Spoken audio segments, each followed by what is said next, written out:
मला एफआयआर तरी द्या, नाही तर मी खोटा एफआयआर करतो म्हणून माझ्या कारवाई करू. सरकारी कामात आड करायला म्हणून करा. चला आपण सीआयडीला भेटले त्यांच्या इन्व्हेस्टिगेशन साहेब 1 महिना झाला एक स्टेटमेंट पोलीस साहेब 1 महिना झाला एक स्टेटमेंट तरी आले सीआयडीचं.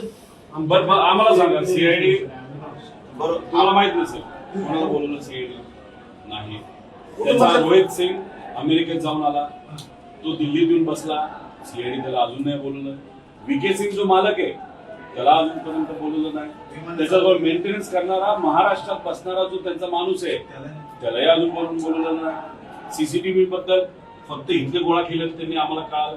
त्यानंतर तिथं जो जे 2 येणार होते कॅप्टन पायलट ते अचानक कॅन्सल झाले. का झाले त्यांना अजूनपर्यंत बोलवलं नाही, त्यांना नोटीस नाही. काय